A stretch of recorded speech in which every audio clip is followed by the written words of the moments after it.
Bem-vindo ao Notável, eu sou Gustavo Couto, meu propósito é transformar empresas e pessoas comuns em extraordinárias. E no episódio de hoje é nosso primeiro convidado internacional, o Bernardo Chaves, está lá na Inglaterra. Se apresenta aí para o pessoal, Bernardo. Oi Gustavo, tudo bom pessoal? Obrigado pelo convite primeiramente. Meu nome é Bernardo Chaves, eu moro aqui no Reino Unido há 3 anos e meio. Sou engenheiro químico, foi daí que eu conheci o Gustavo. Tem 17 anos, a gente estava fazendo uma conta.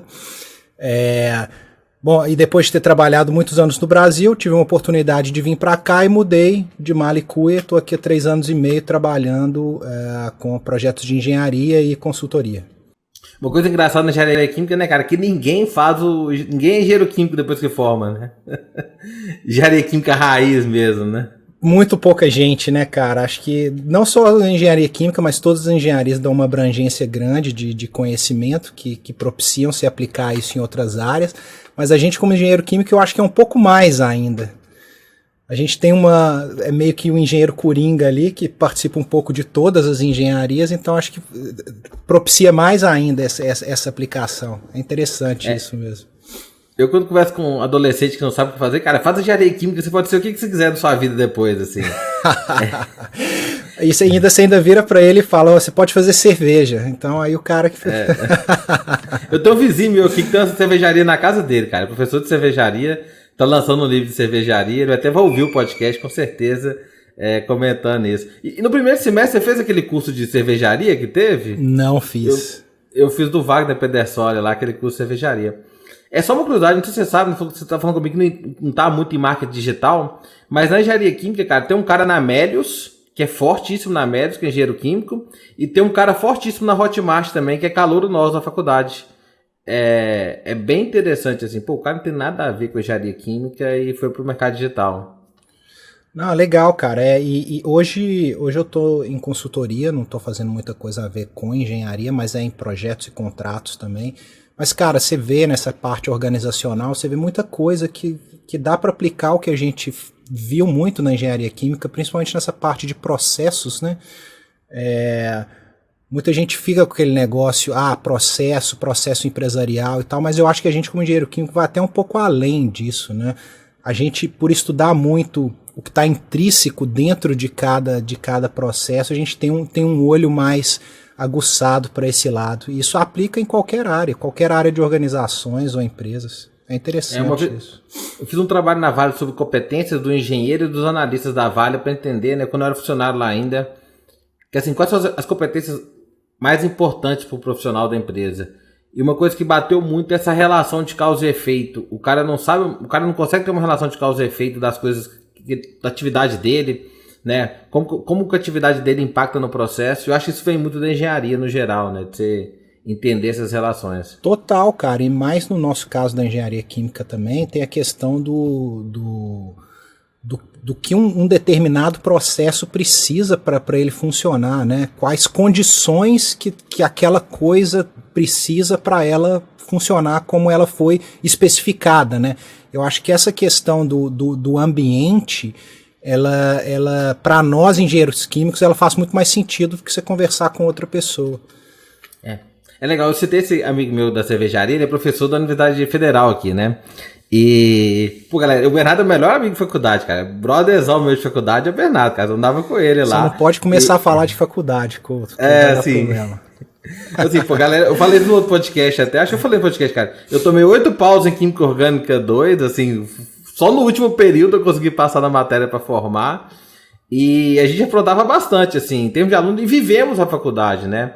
E eu tava falando com o professor aqui outro dia, dizendo assim, cara, às vezes querem passar uma visão do mundo perfeitinho pro aluno, cara, deixa o aluno viver, porque, na verdade, sim, o fato de se divertir, curtir, aproveitar a faculdade não determina o profissional que você vai virar, né? Assim, a gente tem a prova viva aí que, cara, curtir uma faculdade, tiver uma excelente carreira, sempre foi muito sério no trabalho, né? Muito sério no trabalho. Eu sempre tive essa visão, cara. Quando eu tava na faculdade, você sabe bem disso, né? Eu escolhi a faculdade de engenharia química por ser uma engenharia mais de uma amplitude maior em função de eu ter uma empresa familiar de engenharia. Então o meu conhecimento de engenharia foi totalmente baseado em eu aplicar isso na minha empresa familiar. Então, cara, principalmente aquelas matérias de início de curso, né, Couto, dos 2 primeiros anos, cara, aquilo, pelo menos pra mim, era meios para um fim. Então, foi mais ou menos igual você. Até o final, até o último período, eu tava fazendo matéria de Química Orgânica 2, DB, aquelas coisas assim. Não faz o menor sentido, né? A faculdade muitas vezes é muito distante da realidade das pessoas e da realidade do mercado. O engraçado dentro da faculdade é que a gente chegava lá na FMG, eu morava no Santa Efigênia, o Bernardo morava no Lourdes, a gente saía tipo 6h30 da manhã pra ir pra faculdade jogar truco às 7 em vez de ir pra aula, né? Ou em vez de ficar em casa dormindo. Mas, cara, a gente tá falando isso, mas é óbvio que o seu rendimento em faculdade tem importância, né, cara? Principalmente dependendo do que você pensa pra você no futuro, né? Eu cheguei a me arrepender em alguns momentos de não ter buscado um rendimento. Não sei você, não sei se já teve alguma situação da sua vida que você passou que você não pôde fazer algo, ou um curso, alguma coisa assim, porque você não teve um rendimento bom em faculdade. Eu tive isso e chegou momentos que eu arrependi de não ter investido um pouco mais, de ter tido um rendimento em faculdade maior, sabe? Então acho que depende muito, né, cara? A gente tá falando isso aqui, mas claro que tem gente que pensa coisas diferentes, ou tem gente que os objetivos de estar lá são outros, né? Exatamente. Principalmente se você seguir uma carreira acadêmica, o mercado exige bastante isso, né? Sua média ali pra poder seguir, mas como nunca foi meu propósito, eu falei, cara, vou formar aqui e vou ser feliz. Na verdade, eu detestava engenharia química já do 3º ou 4º período. Estou aqui e vou formar, né? Eu sempre gostei dessa área de gestão. Concordo plenamente com o que você está falando, cara. Depende do propósito. Não era o meu propósito também. Meu propósito era passar por aquilo para ter o aprendizado de engenheiro, para poder aplicar na empresa, mas eu queria ter um crescimento dentro da empresa, que era a minha empresa familiar. Mas depois a gente vai falar mais disso, mas o mundo dá voltas, cara. Hoje minha visão é um pouco outra. Minha visão é que você tem que ter portas para todos os lados. Assim, eu era apaixonado, sempre fui apaixonado com gestão e com gente, assim. Meus irmãos falam que eu devia ter feito psicologia. E, cara, tô aqui, vou formar, porque engenharia abre muita porta, acho que é bem importante, assim. E, assim, a gente adorava jogar FIFA, viu, na casa do Bernardo, era o programa, o hobby era jogar lá, e não podia ter, eu lembrei de falar assim, não podia ver replay no gol, que irritava os colegas. É verdade. FIFA ou PES, né? Acho que era PES na época, né? Acho que era. Quantas noites em claro a gente passou na frente da televisão jogando. A gente combinava de estudar, né? Chegava lá, não, vamos jogar uma partidinha e acabou. Nunca mais. Tem uma coisa muito legal na sua história, assim, que, pô, o Bernardo, cara, tô colocando, desconstruindo algumas coisas aqui, cara, tive alguns problemas em algumas festas já na faculdade, e o Bernardo que me salvava, tá? Quem não tá vendo o vídeo não conhece, cara, o Bernardo tem quase 2 metros de altura, e o Bernardo é professor, foi meio graduação de professor de Kung Fu, né? Mas assim, é muito legal porque o Bernardo nunca arrumou confusão ou briga. O cara é uma paz e também ninguém vai brigar com o cara do tamanho dele e da expertise dele. Mas assim, muito legal que é o Kung Fu do Kill Bill, né, cara? Que você fez eu mesmo, nem sei como que chama o Kung Fu do Kill Bill.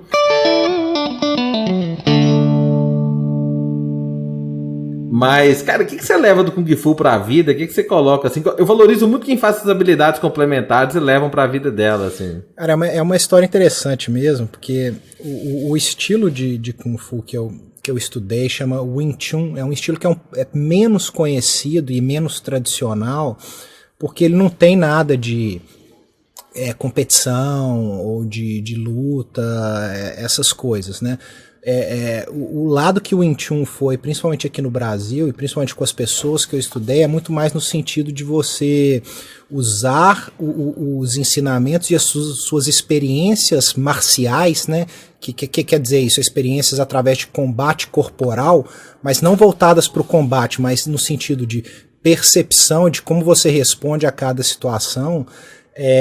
E como extrapolar essas experiências do âmbito marcial para o âmbito da vida, né? Então é muito interessante isso, e acho que isso que eu sempre tive essa mentalidade por causa do Wing Chun, de sempre ser um cara mais mediador. E o Couto era um cara polêmico na época da faculdade. Era polêmico. Quem conhece ele hoje sabe, imagina como é que era o cara na época de faculdade, principalmente discutindo com outros alunos. Mas assim, eu coloquei lá no meu stories outro dia que vocês estão sentindo falta, cara. Tô sentindo falta das polêmicas, que polêmica gera engajamento em rede social, né? Mas assim, cara, você acha que essas habilidades Kung Fu te ajudam hoje no dia a dia a desembolar? Pô, você tá aí como consultor na maior empresa do mundo aí na Inglaterra. Cara, com certeza. Certas pessoas que a faculdade não ensina, né? Não ensina. Não ensina. E acho que é um pouco de... É um trabalho que fica meio pros pais e pra sociedade, que fica uma coisa meio solta, né? As experiências que você vive e que você constrói isso. Mas eu acho que o Wing Chun me fez ter essas experiências de uma forma mais estruturada. Então, eu tive a oportunidade de criar essa inteligência emocional, essa inteligência estratégica de leitura de situações, percepção com relação a outras pessoas e situações, e não só isso, mas eu passei por situações dentro das situações de combate do Wing Chun, você passa por situações de alta exigência emocional ali, que acaba que isso se constrói dentro de você. Então, quando você vive uma situação dessa em outro ambiente, você já está preparado para aquilo, né? Então, um exemplo claro é quem nunca discutiu ou teve um embate com um chefe ou com um colega de trabalho. Principalmente dentro do ambiente empresarial, aquilo, cara, te causa um estresse emocional, às vezes, gigantesco, concorda? Então, se você já lidou com isso em algum outro âmbito da sua vida, às vezes você consegue lidar com aquilo que está acontecendo de forma melhor e mais preparada. Acho que é um pouco disso. Então, cara, com certeza, eu levo isso o tempo inteiro, eu penso em como ler as situações do dia a dia em função dos meus ensinamentos do Wing Chun, com certeza. É meio ali a tartaruga do Kung Fu Panda, os ensinamentos? O Wing Chun é mais que o Bill ou o Kung Fu Panda? Nenhum dos dois, cara. Você já viu, é bom até, sugestão. Você já viu os filmes do Ip Man? Não conheço. Cara, tem uns 3 ou 4 filmes. Como é que pronuncia isso? Como é que escreve isso? IP espaço M-A-N. Pode procurar, é famoso. Tem uns 3 filmes da história do Ip Man. Curiosidades à parte, o Ip Man foi um dos mestres de Wing Chun na China e é o estilo de luta que o Bruce Lee estudou. E a partir dos ensinamentos que ele teve de Wing Chun, ele fundou a escola dele, né? Que é o Jeet Kune Do, mas o ensinamento inicial dele foi em Wing Chun. Então o filme do Ip Man são filmes interessantes que contam a história desse mestre na China. Vale a pena assistir. Ah, legal. Vou pôr no paróquio pra ver. Adoro ver esse tipo de filme. E assim, cara, eu tenho uma teoria que é o seguinte, cara. Geralmente o cara que é high performance, igual o seu cara, ele tem outros hobbies. Ele gosta de outras coisas. Eu falo que ser high performance pra mim é fazer churrasco bem, né? Fotografia também é um hobby, né? E o Bernardo também tem uma outra característica que é muito legal, que ele sempre lia muito, assim, era muito culto, assim, no meio da turma ele lia muito. E ele tem um negócio muito legal pra divulgar aqui, cara, que ele tem um livro de fantasia, assim, né? Pô, o cara seguiu uma carreira de engenharia, tudo, mas um projeto à parte, ele criou um livro de fantasia. Conta aí, pô, a gente nunca conversou sobre essa história do livro. Não, cara, é uma história super interessante. Na verdade, eu sou coautor, junto com outros 3. Nós somos um grupo de 4 amigos que a gente nos conhece desde a infância. Infância mesmo, desde 10 anos de idade eu conheço eles, a gente cresceu junto. E a gente sempre gostou muito desse jogava RPG, joguinho de computador, videogame, sempre crescemos nisso. E aí nós começamos a construir uma história juntos, nós 4. E depois nós resolvemos estruturar essa história em um livro, para ver se... No início a gente começou a escrever pra gente, sabe? E aí a gente, por intermédio de um relacionamento familiar de um deles, a gente conheceu um pessoal da Secretaria de Cultura, daí do estado de Belo Horizonte, de Minas Gerais, e conheceu um cara de uma editora de livros que comprou a ideia e topou publicar esses livros. Né? Então a gente sentou de novo, refez a história, reconstruiu, e hoje a gente já publicou 2 livros de 3. O segundo saiu há pouco tempo agora. É uma história. É uma história de fantasia, chama Dois Sóis. Depois eu mando o link pro Gustavo postar aí para todo mundo. É uma que é a história do livro? Faz o pitch aí, o que é? O que rola no livro? É uma história que se passa, curiosamente, aqui na Inglaterra. Quem era eu imaginando há 10 anos atrás, quando a gente começou isso, que eu iria morar aqui um dia, mas é uma história que se passa aqui na Inglaterra, de um grupo de amigos que acaba... que são envolvidos com a família real aqui da Inglaterra, que acabam descobrindo um portal para um mundo paralelo. E nesse mundo paralelo eles começam a desenvolver habilidades sobre-humanas, e aí eles começam a descobrir que, na verdade, aquele mundo estava muito ligado à família deles no nosso mundo, e aí eles acabam entrando no meio de um conflito grande que está acontecendo no outro mundo, e obviamente eles se envolvem e ajudam as pessoas daquele mundo a resolver esses problemas. É bem legal você contar essa história, porque eu nem te contei desse projeto meu não, já tá rolando já. Eu tenho conversado com muita gente tem side hustle, né? No Brasil, a expressão... Nem sei como que traduz side hustle para o português, mas é uma pessoa que tem um emprego, tem uma carreira, ele tem um projeto à parte, um projeto paralelo, que traz renda sim, mas a parte disso traz prazer, propósito na vida. Acho que é mais do que pelo dinheiro. Acho que o dinheiro acaba tendo uma profissão pelo dinheiro e tem um negócio que é a paixão, sabe? E eu vejo essa história do livro muito disso, assim, como que você... trouxe toda uma paixão da infância, um prazer, né? E colocou num projeto paralelo de vida. E em algum momento isso vai monetizar, isso vai crescer e vai evoluir. Eu tenho criado um movimento, assim. A história do livro, você vai estar convidado para esse livro, é a gente contar histórias de side hustle, sabe? A gente vai querer pôr 50 histórias de side hustle no livro. Não, legal, cara. Eu acho que todo mundo tinha que fazer isso por prazer. Se isso trouxer renda, ótimo. Mas isso é por prazer. Foi o que motivou a gente, não foi... a gente vai fazer um livro, vai publicar e vai vender horrores e vai ficar rico, vai ter filme da Netflix e tal. Não foi nada disso. Se vier acontecer, quem sabe? Pô, legal pra aí caramba. A próxima vez a gente conversar, eu vou estar na praia, não vou estar aqui mais.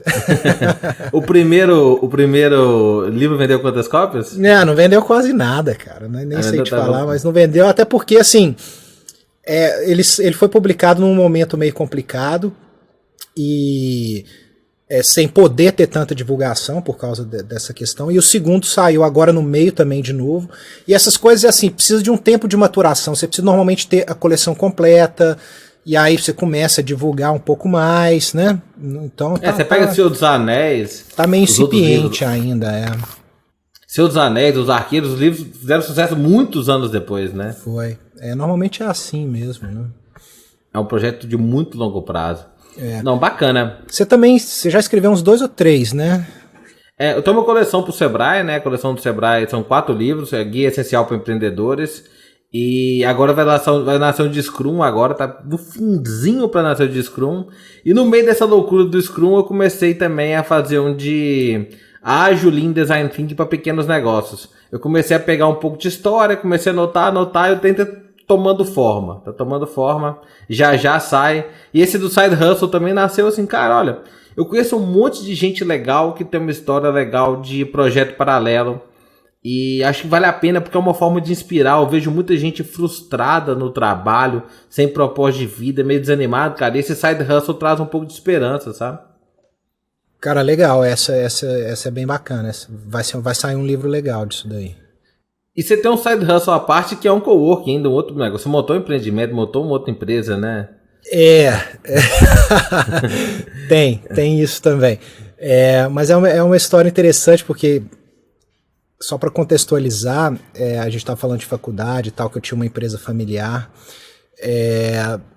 Essa empresa familiar veio a ser encerrada em 2016, por aí, 2017 mais ou menos.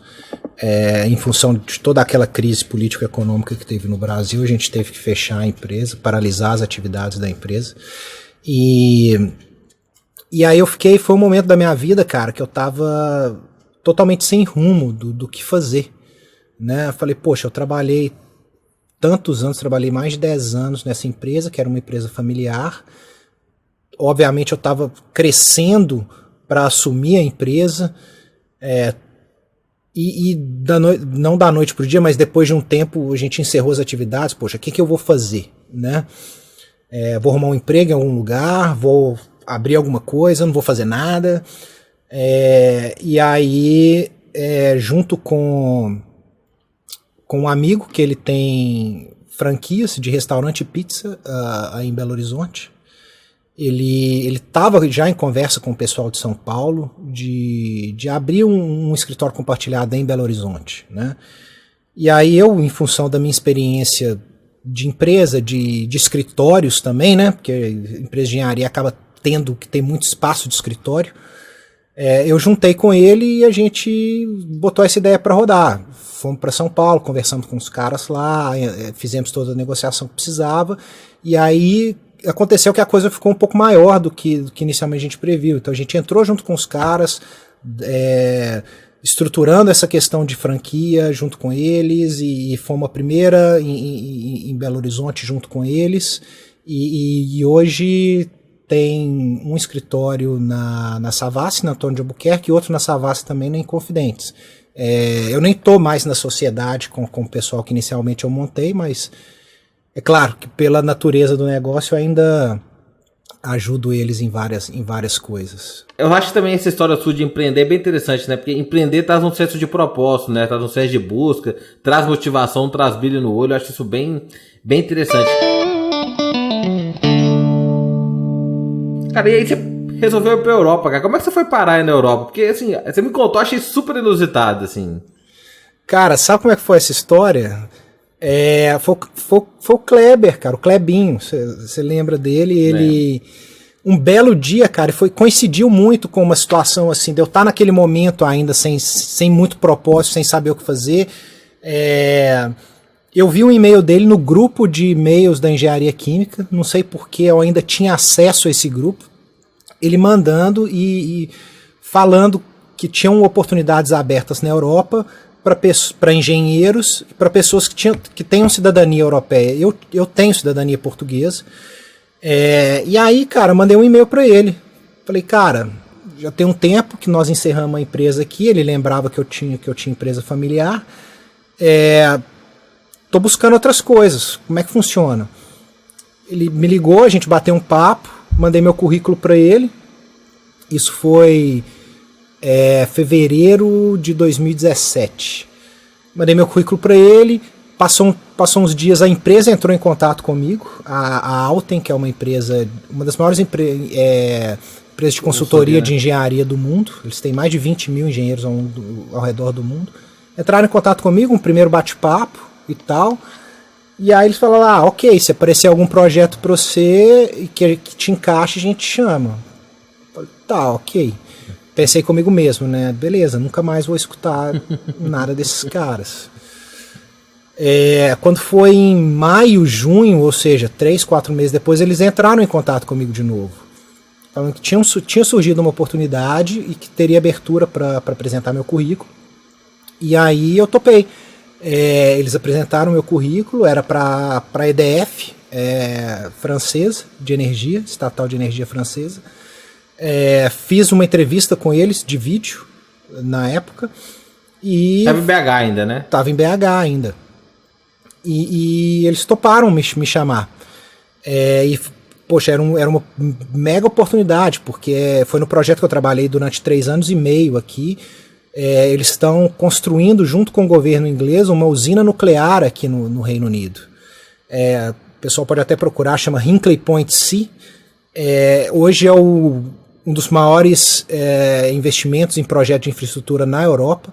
20 bilhões de euros é a conta que está hoje. São 2 unidades de um reator nuclear novo aqui no Reino Unido. Tinha 20 anos que não tinha uma planta nova nuclear aqui no Reino Unido. Então é uma coisa assim bem noticiada e que tem muita repercussão aqui. Então, e eu vim para esse projeto. Eu fui terceirizado pela Alten para a EDF para ficar nesse projeto. É bem legal essa história, porque assim, só trazendo um ponto, é que você estava preparado, né? Igual, por exemplo, assim, eu tenho direito à cidadania portuguesa, eu não fiz até hoje, tô enrolando. Meus primos estão fazendo, eu tenho que fazer e tal. Tô enrolando para fazer, eu tô para fazer. Meu inglês tá fluente, então você tava com todo o passo a passo bonitinho feito, e claro que surgiu a oportunidade, você só abraçou. Muitas vezes as pessoas ficam postergando os sonhos, as ideias, mas não estão preparados quando surge. Aí fala, fulano, deu sorte não, cara. Sorte não, ele preparou a vida inteira pra estar lá e tal, que chegou, ele só pôs a bola pra dentro. Cara, você vai ouvir eu falar muito isso enquanto a gente conversa aqui. Eu não sou muito chegado a essa palavra sorte, não. Não acredito muito em sorte, não, sabe? Uma coisa que eu sempre prezo é você tem que ter portas, cara. Você tem que tentar ter portas para tudo que você puder ter na sua vida. Se você tem a oportunidade de fazer um negócio hoje, mas você para e pensa, putz, pra que eu vou fazer isso hoje? Eu nunca vou precisar disso na minha vida. Faça.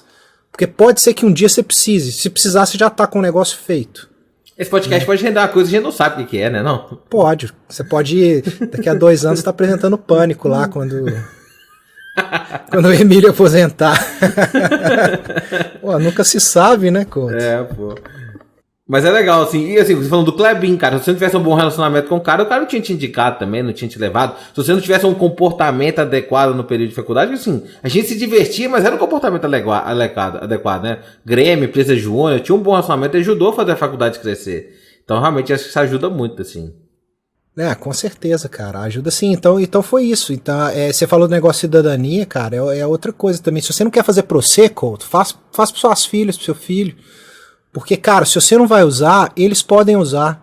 Então não faz pensando só em você, não. Faz pensando neles. Porque você não precisou, você morou sua vida inteira no Brasil, mas você pode pensar em sair do Brasil um dia, seus filhos podem pensar em estudar na Europa um dia. E, cara, você tendo um passaporte desse na mão, você tem as portas abertas em qualquer lugar. Facilita para bolsa de estudo, facilita para financiamento, para poder pagar uma faculdade, uma pós. Acho que facilita para tudo. Eu tô no processo para fazer. É que meus primos iniciaram, cara, na semana que nasceu os gêmeos. Aí, tipo assim, cara. Mas agora minha vida tá estabilizando. Até que eu inventei o podcast por isso. Minha vida tá um pouco mais calma. Não e pode assim, ficar um pouco quieto, né? E você foi aí pra Inglaterra e você acabou decolando, né? Da Alda você migrou para EDF, migrou para outra empresa agora? Pois é, cara, minha história aqui é legal, porque, assim, acabei de falar que não acredito muito nesse negócio de sorte, né? Mas eu acho que eu dei muita sorte de cair no projeto que eu caí, sabe? Porque foi uma oportunidade gigantesca. Eu caí para gerenciar contratos de detalhamento civil para estruturas de concreto reforçado em usina nuclear. Poxa, tem coisa mais específica e altamente técnica do que isso na engenharia civil ou em qualquer outra engenharia? Não, difícil, né? E eu caí numa posição de gerente de projeto, então foi uma posição estratégica dentro da empresa, e além disso, esses foram os primeiros contratos que foram gerenciados comercialmente aqui no Reino Unido. Então, foi legal que eu tive a oportunidade de estruturar junto com o pessoal aqui todo um PMO, processos de gestão de contratos, junto com o que era feito na França, onde são os outros contratos. Então, foi muito legal esse aprendizado e essa interação que eu tive a oportunidade de ter aqui. E você queria falar? Na verdade, assim, você falou de PMO, gestão de contrato, o pessoal acha que isso é a contramão do ágil, né? E vocês eram super ágil, o projeto é super ágil, né? O pessoal acha que... Cara, quando eu falo em PMO e processo de gestão de projeto e contrato, é porque literalmente a gente chegou aqui, não tinha nada preparado para isso. A gente teve que preparar tudo, e nossa preparação foi muito em função dos contratos, porque os contratos, o modelo de entrega dos contratos foi totalmente feito numa base ágil.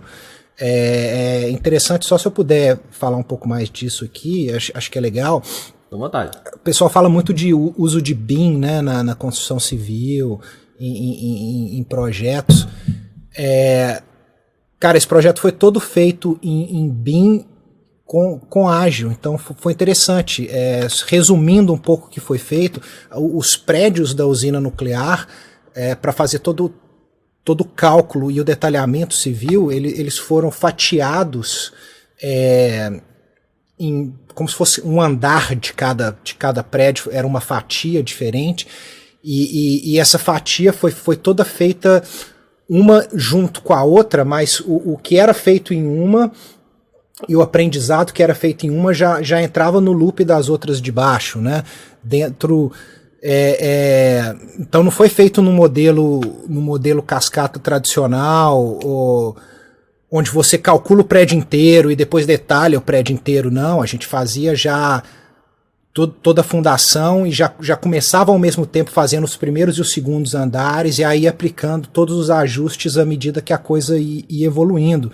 E aí quando chegava no quarto, quinto andar, a fundação já estava sendo construída lá no site. Então foi uma coisa bem dinâmica e bem interessante de ver isso aplicado.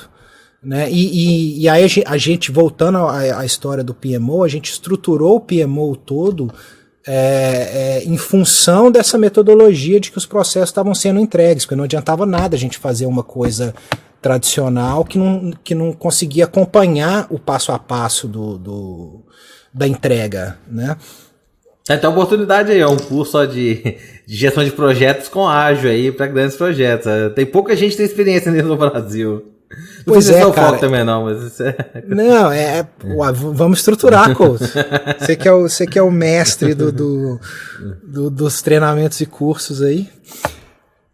Mas, cara, é interessante, só mantendo no assunto, na hora que a gente começou a estruturar esse lance de PMO e controles, para projetos grandes tem muito pouca coisa feita voltada para uma metodologia mais ágil em grandes projetos, sabe? Então foi uma coisa meio que a gente teve que fazer muito específica para isso, né? É outro nicho aí que é interessante e tem muita coisa que precisa ser desenvolvida ainda. Porque hoje as metodologias de gestão elas são muito bem estruturadas, mas para uma amplitude maior e para projetos mais tradicionais, né? Se você for definir, né, muita gente ouvindo aqui da engenharia, se você for definir o que é ágil aplicado a projetos de engenharia, como é que você definiria isso, assim, a aplicação e o conceito? Para quem nunca ouviu falar, eu te peguei, te apertei aí nessa. Cara, eu acho que é muito no sentido de você criar estruturas de controle para você conseguir suportar a velocidade que as tecnologias digitais estão seguindo hoje, sabe? E não travar, que muita coisa pode acabar travando toda essa inovação que está vindo. Eu acho que a gestão de projetos ágil aí tem que, pelo contrário, tem que propiciar essa velocidade, né? Tem que ser enabler, né?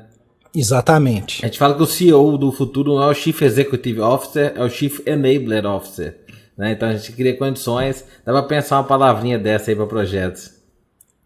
É exatamente isso, cara. Você tem que só colocar só dar os caminhos para eles continuarem acelerando.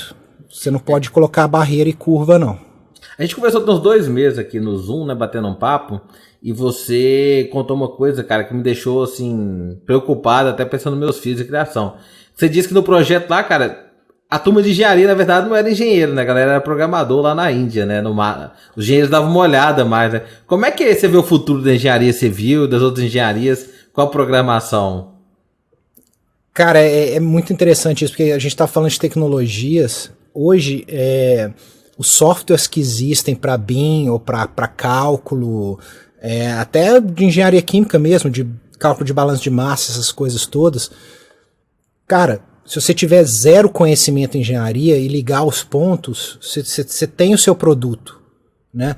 O engenheiro passa a ser aquele olho crítico para ver se o que foi feito faz sentido, né? E foi muito que eu vivenciei aqui. Então você pensa, para fazer detalhamento de estrutura de concreto reforçado, que tem mais de 100 mil barras, enfim, prédio nuclear com densidade de reforço absurda. Um dos fornecedores nossos tinha um grupo na Índia de não sei quantos programadores que ficavam lá programando lógica pro software que faz isso. Eles usavam o Tekla, que é um software conhecido na indústria. Eles tinham simplesmente parâmetros, que eles usavam os parâmetros de guia para o software funcionar automaticamente e sair o produto dele. Os especialistas engenheiros, eles entravam depois para ver se o que foi feito faz sentido, né? Então acho que é muito mais por esse lado, cara. O engenheiro, ele vai entrar com conhecimento. E aí eu acho que, pelo contrário, o conhecimento vai passar a ter mais valor, sabe? Bacana. Mas você vai ter muito mais programador do que engenheiro, né? Isso eu acho que vai. É foda. Cara, você tá fazendo uma carreira aí na Europa de sucesso, é a terceira empresa, vai migrando e vai evoluindo. Acho que é o futuro também do trabalho, essa evolução. E o brasileiro tem muito essa questão da síndrome do vira-lata, né? Tipo assim, cara, será que eu vou dar bem no outro país? Será que eu vou dar bem na Europa, nos Estados Unidos? E assim, cara, toda vez que eu fui na Europa lá, bicho, eu rebolei nos caras lá e mandei super bem. Como é que é essa relação, você como brasileiro trabalhando aí? Como as pessoas te enxergam e como você vê você o nível com os outros profissionais? Cara, esse é um assunto que eu acho que é de suma importância, principalmente para quem pensa em tentar alguma coisa fora. Acho que tem 2 pontos aí. Um ponto é o que você falou. Cara, a gente brasileiro, quando a gente consegue integrar no trabalho e trabalhar, cara, a gente dá de 10-0 na turma de fora, porque o brasileiro é muito mais adaptável, o brasileiro é mais flexível, e o brasileiro acho que é um pouco mais cabeça aberta para algumas coisas, sabe? Então a gente consegue enxergar uma situação por outros ângulos, né? Diferente um pouco da turma aqui que enxerga as coisas um pouco mais estruturadas. O brasileiro culturalmente ele é mais desestruturado, então ele tem essa facilidade de enxergar outros ângulos melhor. Mas por outro lado, cara, e eu acho que isso casa com uma discussão interessante que está em voga recentemente. É até bom ter seu feedback de como é que isso está no Brasil, essa questão da inclusão, né? Principalmente depois do movimento do Vidas Negras, essas coisas todas, e agora está vindo da questão do ódio contra os asiáticos, que tem um movimento de atletas fazendo. O brasileiro, quando sai, ele enfrenta um pouco de bloqueio também fora. Isso não é para desmotivar ou para nada. Porque todo mundo recebe bem brasileiro, todo mundo gosta de brasileiro, todo mundo brinca com brasileiro, mas, querendo ou não, infelizmente ainda tem aquele preconceito de que brasileiro não é muito sério, que brasileiro não leva... Não vai trabalhar direito, ou que brasileiro é corrupto, sabe? Então, existe um pouco dessas coisas, tá? Então isso tem que ser superado. Não vou sugarcoat nada aqui, né? Mas isso existe, tá? Eu passei por isso. Quem já trabalhou fora provavelmente já passou por situações semelhantes, mas, cara, é o que você falou. Se você consegue superar isso e você consegue, através do seu trabalho, mostrar que você veio, aí muda de figura completamente. Aí a visão que eles têm vira outra. Aí você passa a ser um profissional muito mais valorizado. E aí eles veem a sua diferença cultural como um plus, e não como um preconceito mais. Bacana. Mas é necessário quebrar a barreira. Legal. Assim, nada na vida é fácil, né? A gente tem que superar as coisas e... Não é, cara. Tem um caso engraçado.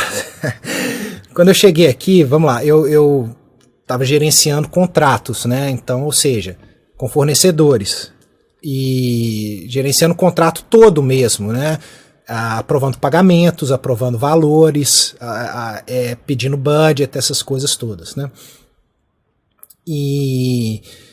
E aí um dos meus fornecedores fez uma brincadeira comigo um dia, mas brincadeira de mau gosto, mas foi, eu fiquei até sentido, ele viu que foi uma brincadeira de mau gosto.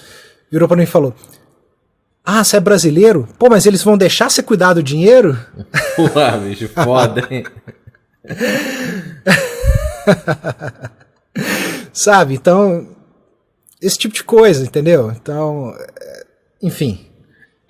Eu acho que daria uma resposta boa, assim, pensando rápido. Assim, cara, sim, porque como a gente vive num país com menos condições, eu consigo fazer mais com menos, muito mais. Eu consigo ter uma gestão mais enxuta, porque lá a gente não tem recurso, a gente tem que se virar, né? Não fica essa sustentação aqui, né? Mas dá pra brincar, dá pra reverter, mas é foda, Não, é foda. claro que dá. Eu levei numa boa, obviamente que eu levei numa boa, mas ele viu que foi uma brincadeira de mau gosto. É foda. Assim, uma coisa bem interessante também, cara, você teve um momento em carreira familiar, empresa familiar, e depois você teve um momento que começou a seguir sua própria vida, assim, seu próprio caminho, e aí totalmente fora de uma zona de conforto e fora de uma proteção, né, cara? Porque assim, seu pai é uma pessoa fantástica, sua mãe também adora eles, e você sempre teve uma proteção familiar muito forte, cara. Esse agora, né, de uns 5 anos pra trás, cara, é você. E com família, iniciando. O que muda dentro de você? O que você acha que muda no profissional quando ele começa a abraçar esse protagonismo? O que você vê de diferente no Bernardo? Cara, eu acho que é muito isso que você falou. Quando você perde essa sensação de proteção, você começa a criar um senso dentro de você que tudo depende de você.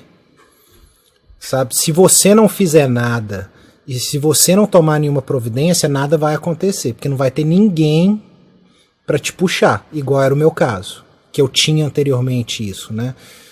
Eu tinha um suporte que me puxava para cima, né? Então você começa a ter que você buscar que as mudanças na sua vida aconteçam por conta própria, senão você vai ficar parado. E, cara, isso aí não tem que ser nada forçado, isso aí as coisas acontecem, e é aquilo que a gente estava falando mais cedo. Você tem que criar as oportunidades, buscar coisas, criar oportunidades, porque uma hora essas coisas que você criou, uma ou outra vai concretizar. E também se você não criar nada, nada vai concretizar. Pode ser que você crie 10, 10ª aconteça, e na 11ª que você criou aconteça. Você tem que estar sempre buscando e construindo. Eu vi um negócio bem interessante, eu li hoje do Eric Barker, que é assim, cara, dúvidas matam sonhos mais do que falhas. Às vezes o cara fica muito ali naquela masturbação mental de ficar assim, vou fazer, não fazer, dúvida, não dúvida, cara. É isso, cara. Dúvida que mata sonho, não é falhar, cara. Falhar, você vai falhar várias vezes. Eu já falei em vários projetos, cara. E dúvida que te impede de crescer. Bem legal essa história sua. Você tá assumindo mais accountability, né? Acho que isso acontece quando você casa. E agora você vai ter filho, cara. Você vai sentir a pressão aí, né? Nasce esse mês, agora em março? Nasce nas próximas 2 semanas. Eu vivi isso, cara. Vou só aproveita pra dormir, né? E como vai chamar? Nós vamos esperar nascer. Você não sabe nem o sexo, sabe? Não, é menino. É menino? Bacana. Vocês não decidindo, né? Não, show de bola. E assim, cara, imagina seu filho, né? Hoje no mundo digital eu fico pensando muito doido. Imagina seu filho com 18 anos, 17 anos, assim, entrando na faculdade, ouvindo esse episódio, assim, cara, aniversário de 18 anos, nem vai existir pendrive, né? Mas faz de conta que eu vou pôr esse episódio num pendrive, esse vídeo, eu vou entregar esse pendrive pra ele e falo assim, cara, olha, sou amigo do seu pai aqui de faculdade, abre esse vídeo, esse presente de aniversário. Qual recado você quer dar pra ele, assim, pra daqui a 18 anos? Qual mensagem, quais ensinamentos você daria pra ele? Vou ser repetitivo, cara, mas pra mim é minha filosofia de vida e eu acho que é o que me trouxe onde eu tô hoje. Sempre crie portas, cara. Sempre esteja criando cada vez mais portas. Porque uma hora, em alguma dessas portas, você vai poder abrir ela e vai te levar a algum lugar. Legal, bem legal. Dá pra ser o teu terceiro livro, né, do Dois Sóis, né? Você abriu uma porta nova, na verdade não era uma porta, era um portal, né? Não sei nem se você é do livro. É mais ou menos por aí. Esse podcast chama Notável, né? E eu queria perguntar, cara, o que é pra você ser notável? O que é um profissional notável, uma pessoa notável? Eu não acho que tem muito essa divisão. O que é ser notável pra você? Cara, eu acho que é uma coisa que eu tô vendo muito hoje, que é o que tá faltando muito, eu acho, na sociedade como um todo e dentro do ambiente de trabalho, o ambiente empresarial. É cuidado, sabe? Então, você me pergunta o que eu acho que é ser notável, é você ser uma pessoa que tem a percepção e tem cuidado com o outro. Sabe? A gente estava falando mais cedo de inclusão, de percepção, de liderança e tal. Acho que a base disso tudo é você ter percepção sobre o outro e cuidar do outro. Porque quando você cuida, você consegue enxergar o que o outro precisa ou para entregar o que deve ser entregue, ou para se sentir incluído no ambiente, né? E você tendo cuidado, você tira aquele... É o que a gente chama aqui, eu não vou saber te traduzir isso, de unconscious bias. É aquele preconceito que é inerte dentro de você, que não é uma coisa forçada sua, mas que é cultural, é do seu natural. Background, é das suas experiências, e ninguém faz isso por mal, não é um preconceito por mal, mas é natural do ambiente que você veio e que você vive. E a única forma de desconstruir isso e incluir pessoas ou situações que precisam ser feitas é você ter cuidado e perceber o outro e entender o outro, né? Então, acho que é isso. Excelente. É uma questão muito forte de empatia, né? Eu quis dizer aqui, cara, que, na minha opinião, você é um cara super notável. É um dos grandes amigos que eu tenho pra vida. Foi meu irmão durante 5, 6 anos de faculdade ali. Não só nas conquistas da faculdade, nas bagunças, nas derrotas, né? De estudar pra prova junto, de matar aula pra jogar a FIFA junto, cara. Fico super feliz com o seu sucesso, com a sua família que tá crescendo. E eu queria te agradecer por estar aqui nesse episódio. Obrigadão, te considero um cara super notável. Eu te conheço há muito tempo, cara. Conheço a sua criação, uma pessoa fantástica que você é. Couto, muito obrigado, cara. Faço das suas palavras as minhas. Você sabe que eu te admiro muito, tanto que a gente passou perrengue naquela faculdade e depois continuamos com a nossa amizade. Admiro seu trabalho bastante aí no Brasil. Sei que você vai longe. E, cara, tamo junto. Vamos levar outros projetos para frente e depois passa meu LinkedIn aí pro pessoal, quem quiser entrar em contato se quiser saber alguma coisa de trabalho aqui fora, sair do Brasil, Europa, como é que é trabalhar aqui, pode conectar, fica à vontade. Excelente, seu LinkedIn vai estar, né? Eu já faço o convite, cara, quando liberar aqui a fronteira, da mesma forma como fiz o workshop lá na Bélgica com o Steve, eu vou marcar com você, vamos fazer uma turma aberta aí na Europa, em Londres, aí no Reino Unido, só pra dar uma zoada, dar uma testada no mercado. Com certeza, cara. Não, perfeito, pessoal. Então eu queria agradecer a todo mundo que esteve aqui até agora. Não deixa de se inscrever no canal. Manda pra aquele amigo que tá precisando ouvir isso. Sempre tem um amigo assim, cara, mensagem que a gente ouve assim, cara, precisa mandar pra aquele cara. Já manda. E me deram a dica agora, tem que falar assim, ativa o sininho aí, pra você ser notificado dos próximos episódios. Um grande abraço aí, até mais.